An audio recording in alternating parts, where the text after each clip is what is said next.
Thames Delta, what is good? Right, we're doing the industry talk about everything that goes on related to the industry and about myself. Who we got to big up? We got to big up I've forgotten the name of the Arts Council England. Thank you very much for putting this together and making it all happen. Right. I am MC Fearless, and I've been doing this about about 38 years. Most definitely, 38 years. And I'm here to tell you my story and how it all came together. And I think it was 1990. Well, 1989 actually got into the scene. I never had no pre-knowledge about the music industry, none whatsoever. I just came out of Her Majesty's service into this, and I've never looked back. And it is a lovely profession. It's very hard, very daunting, but I got through it, so can you. Some guys that I knew back in the day called the Brain Killers. They started out doing acid house, and one day I came home from Her Majesty's service. I was in my room doing some MCing to some tapes that I had when I was locked up, and I turned around and Apache was like, jaw hit the floor like. So I'm like, what's wrong with you? He's like, you need to come and do us some specials. You need to do us this. I'm like, what are you talking about? He's like, got me in the studio. I did, I think, a 5-minute lyric with their names in it, and they played it on their show. It was in Woolwich. It was called Innocence FM. And the response they got back from that one TDK or Memorex or whatever it was, for me it was phenomenal. People were like, get that kid back on the show, get him on the show, get him on my show. So a couple of weeks later I went down the show, did a live, what I do normally, and it was a wrap, you know. Now we're getting into my presenting skills. Because when you just get into something, you just get into it for whatever reason. It's like, because you find it fun, you like it, but then you realise it's an art form, you know? So how did I want to be perceived? How did I want people to see me? You know? So sat down, went to the drawing board, and the Fearless started becoming an artist instead of just a spitter or that guy on road that everybody knew it was a bit nice. I wanted to make a life-changing decision for myself. And when I heard that people would pay me money for me to talk whatever I was talking on the microphone, I was like, bring it on. That would change my lives, my kids' lives, my grandkids' lives, my parents' lives. And it has done. So before the internet, we just had FM, pirate. And that's where the journey actually really started for me. After the Innocence FM thing, we played at other little stations, but then came Weekend Rush, the mighty Weekend Rush. And for me, that was like one of some of the best times of my life. Learning the ropes properly with hype. The names are endless, but these were like younger versions of themselves, you know, all learning the trade, as you say it. And for me, dealing with promoters and so on, that's what gave me my passion to say, do you know what, I can make a life doing this. So going out to the audience, if you are looking to choose this for your profession, think hard. Think for yourself. Don't think for nobody else. Because you have to perceive how you want to be seen and how you want everybody to see you. What's next on the list? Radio presenting skills. I just do what I do. I don't think there's an art to that because you bringing your personality to the forefront. I've never had a footnote saying, I've got to do this, I've got to do that, I haven't dealt with that. So I just do it how I think everything should run accordingly and smoothly. If a DJ is mixing, I won't talk. I make him get through the mix, or I'll do what I call a smaller version of MC. I'll be the hut, and you ad-lib it. I'll get a wink from him, say, "Well, I've done," and he'll come in and smash the life out of the place. Because you have to find a balance between you and the DJ. You're just not the whole world universe right there. You're working with somebody. You're working with a DJ. And to me, from you get that connection right, it's explosive. That's where the whole concept for reloads and all them things there, because you're working in harmony and everybody's like, oh my gosh, they're in the zone. When they're in the zone, magical things happen. You know what I mean? That's when the magic happens, baby. This is where all the magic happens. So we try and keep it consistent and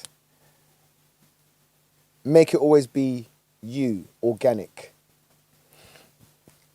Then it comes to actually the rave. Like the first time I got my booking, when somebody actually called me, was like, yeah. I'm like, what are you talking about? I'll just do radio, you know? A radio thing this. But no, people want to hear you. From the radio comes the raves. Oh, who's that guy that I heard on the radio? I want to see him at the raves. So I think it was them One Nation boys that called me. It was like, boom, sorted that fee, went down there. I was nervous as hell. Like One Nation, Thunder and Joy. Where was what's my man's name? Telepathy, Life in Utopia. The list is endless, where you had to find your footing, because all of these raves, they've got other MCs. I've never really heard other MCs. I just did what I thought, because where I come from, I never came from the footnotes of anything before us. So I came from reggae, I came from hip hop, I came from ska, I came from rear groove. There was no drum and bass. There was no jungle. It was acid. It was breakbeat, acid house. There were the name of the embryo footnotes weren't even there yet, you know, until it got to, I think, 91, 92, where they started labeling the things jungle, drum and bass, da, da, da, da, da, da. But there were so many different forms, you didn't know what was. But when the jungle thing hit, that was it. In the 90s, the biggest question is, are you a junglist? Am I right or am I wrong? Right. Do you listen jungle, cuz? Cuz! I'd be driving in my car and I hear 2 cars down, Weekend Rush. Another two cars that way, Cool FM. Some guys playing a One Nation tape with me, like a couple cars behind. It was a revolution. You know what I mean? We was making our mark. We were saying, we're here. This is us. And as I said, I'm here now. I've never looked back. Even doing this, this is the first time I've ever done something like this. But it's good. I enjoy it. I like it.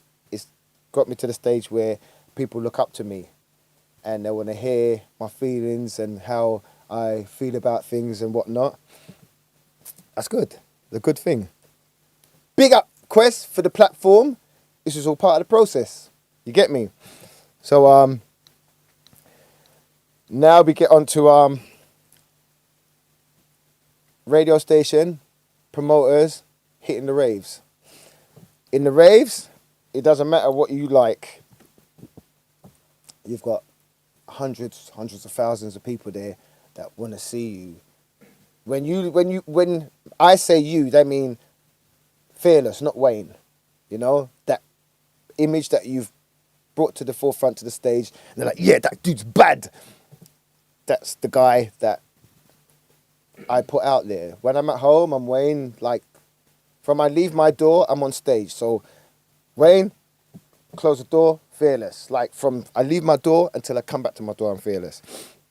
And then I can take off the Fearless cloak, get a shower, and become Wayne. The raves was a whole different thing for me. It's like, I used to stand behind the curtain and MC. And it was George Kelly, Thunder and Joy. It was like, cuz, get out there.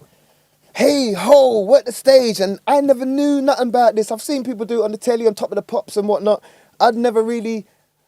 I was writing my things at home and then spitting them in the studio. I'd never actually had no stage presence. I'd never actually been on a stage, you know. Well, my pops, he was in Aswad, but we were running around music crates and things like that. We never saw the actual art form. So, MCing on stage, I was still behind the curtains, like man like Det, and people that were like, hey, hey, running up and down the stage from that side to that side. From I got that concept, a lot of things started to fall into place a lot for me, where I started homing my craft, you know, where a lot of people don't like it when, or people get in my car and I'll be listening to my sets.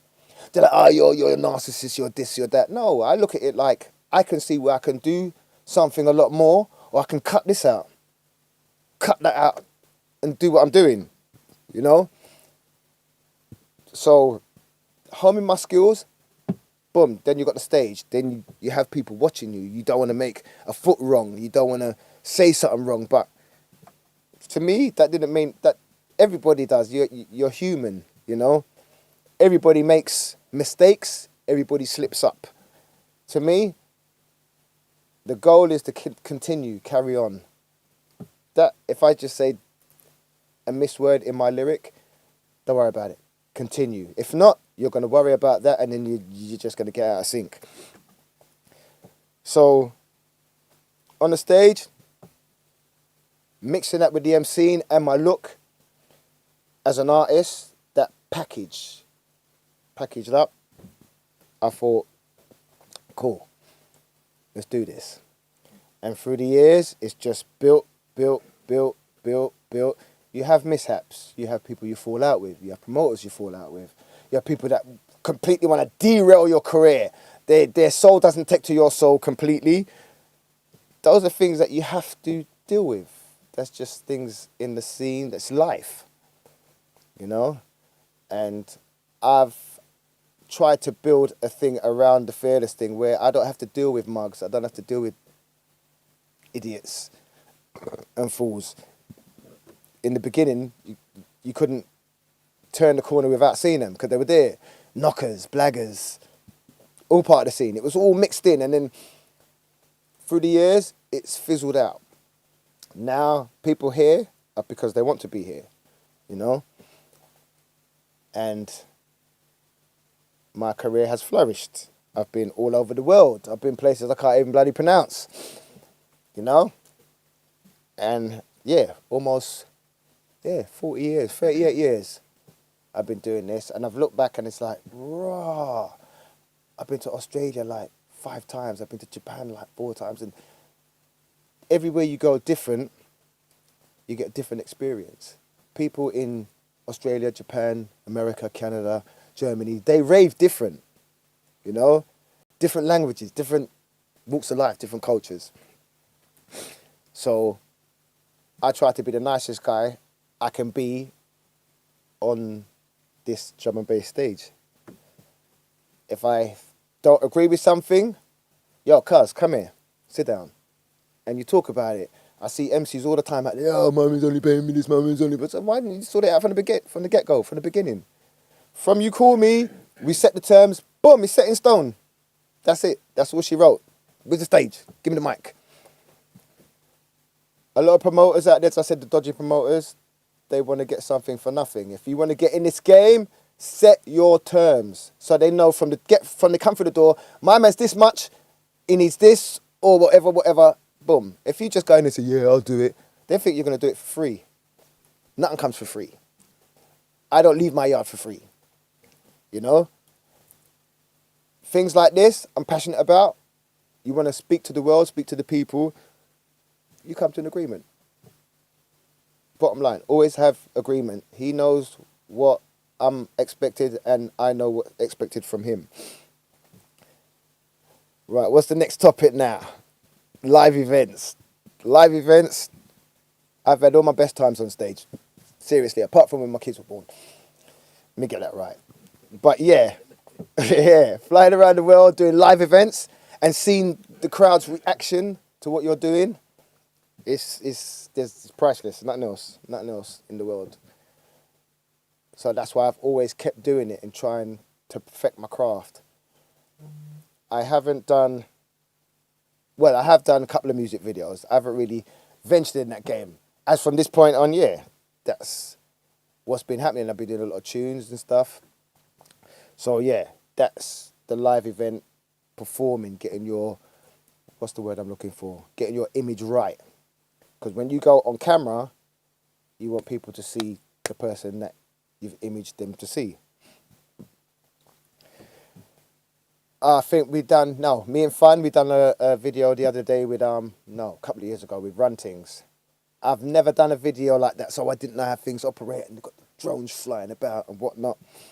It's all part of the game as you being an artist, so a lot of people don't see. So I'm here trying to tell you. Hold on a second. Yo, Quest. Sorry. I'm here. Are you here? I'm here. All right, 1 second. 1 second, I'll be back in 1 second. Sorry. Okay.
You got this. You fucking smashing it, Right. Right, here we go. Right. When it hits me up, I can do Acing it. Yeah, right. You are. You're doing better than you think. Right, ready?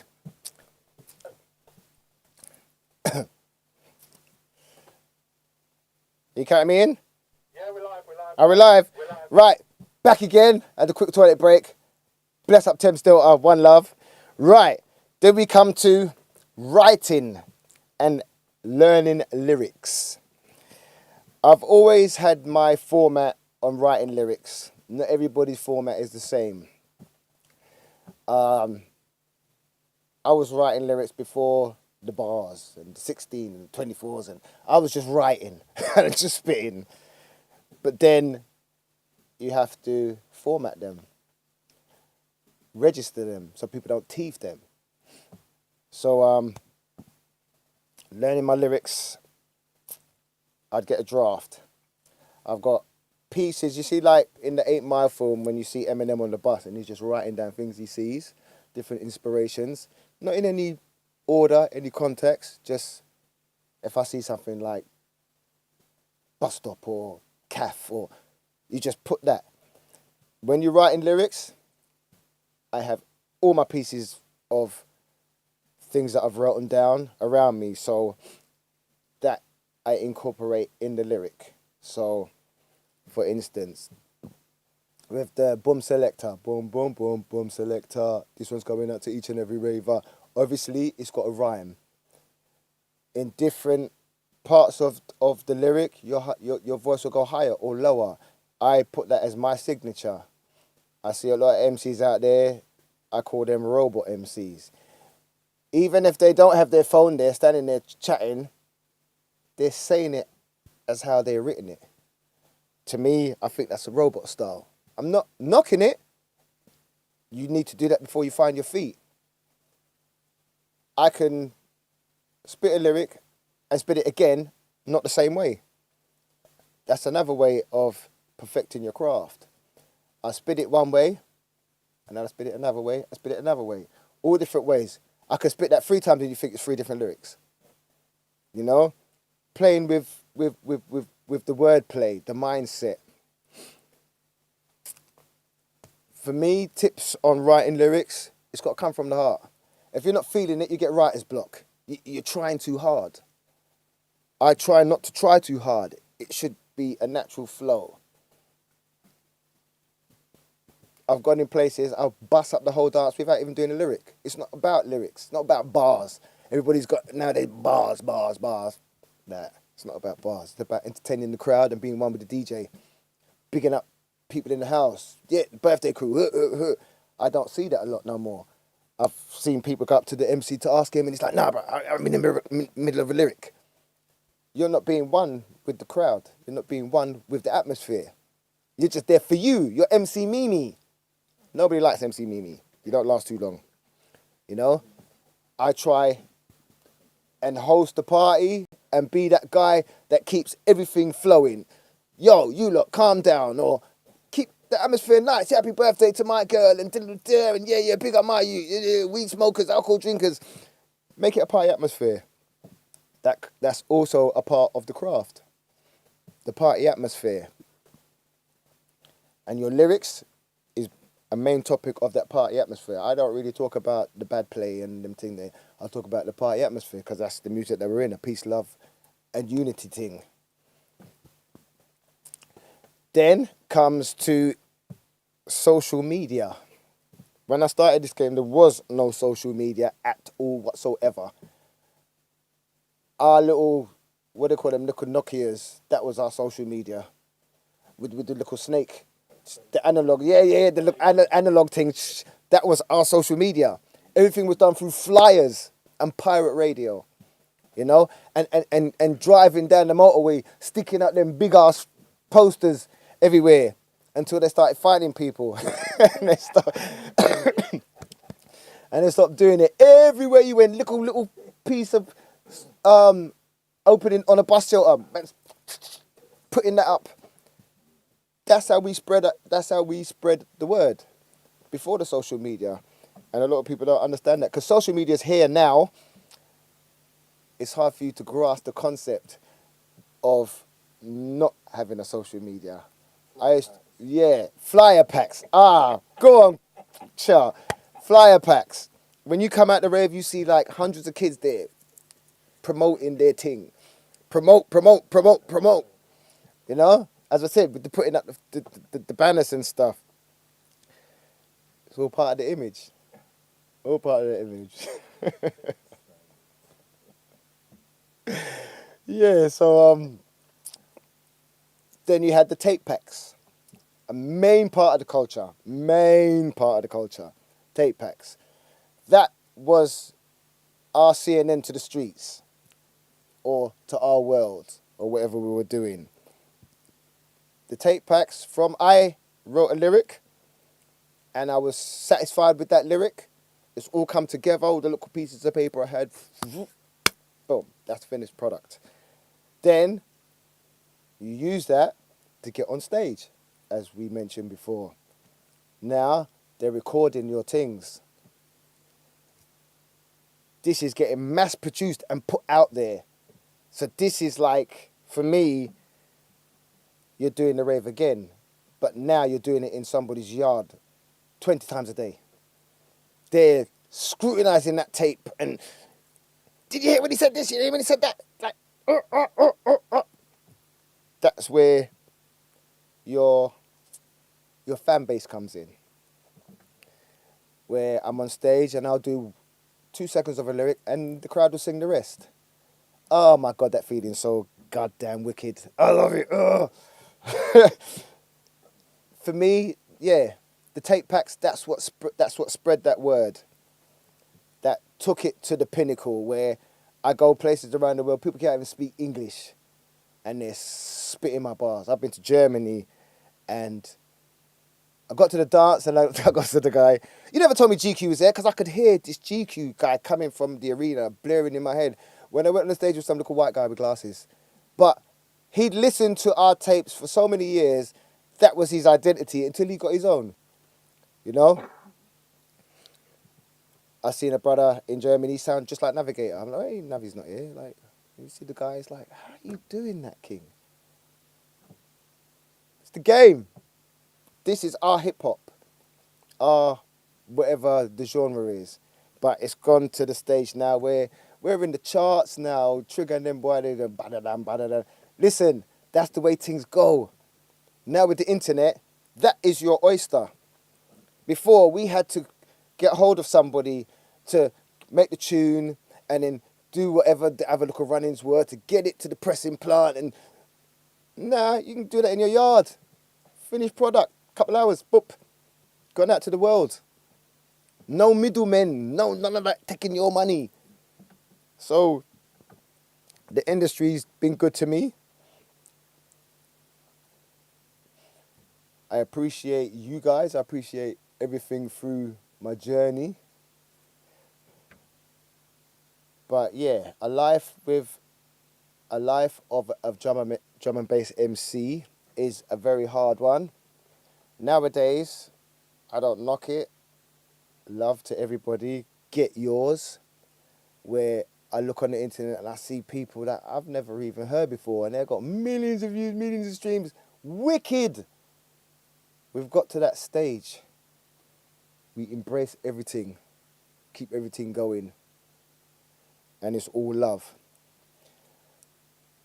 I'm MC Fearless on a creative talk on the industry. We're going to go to a break and we'll be back in 2. Boop, boop.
I'm going to count you down. Right. And if we have silence in the room. And 5, 4, 3, 2, 1. We're live. Pow! Let me tell you, Thames Deltians, I am nervous as no one's business. In all my years of MCing, I have never had butterflies flinging around my belly like this because I'm out of my comfort zone. If I'm over there MCing for JMC or Ray, it's not a problem. But there's no music. If there's no music, I get nervous. Serious. But it's all love. And I've got to get them fears out of me. And it's a good thing because I can watch this afterwards and get the templates. And the next time I do it, it'll be even better. I'll throw 2 jokes, proper jokes in there and everything. Do a little tap dance and, you know. But yeah, Thames Daughter, this platform has been so good to me. Bless up Claire. Bless up Quest. All the guys. We try and keep this positive. Old tight Ray, Unk. But yeah, that's my journey through the breakbeat drum and bass jungle musical circle. And this is the outro. So, Thames Delta, maximum boost. Keep it real. And whatever you get into, if you want to get on the pitch, know the game. Don't bother blame this guy because he ripped you off or this. Know the game completely. So when you go in, you can utilize every form of the music industry. And you will flourish. Love. Yes. Come on, Questicus. Right, let me give you a hug. Oh, bless Right, you, Key. I just got to say, right, we dropped him right in the deep end with this, and he smashed it. And him saying he's nervous is a good thing. Yeah, Because well. he's been in the game this long now, and to do these kinds of things, we do these a lot, and we've got a live studio audience as well. But when you do these things and you're doing workshops and that sort of stuff, you have to be genuine. You have to be authentic. And Fearless is probably one of the most authentic, genuine dudes in jungle drum bass. And that's for real. Thank you. So we're going to sign off now. I'm going to run out because I've got to get this shut back off. Yeah, so you just do a little big up, dance. big up, big up. Wicked, bro. Brilliant. Big up, Fearless. Nah, absolute love. Thames Delta, it's been a pleasure. I'm Mr. Fearless. We was live on my industry talk, trying to give you a little ins and outs of what goes on in the scene. I hope you got a little rough idea of what goes on. And maximum respect, love. Rah!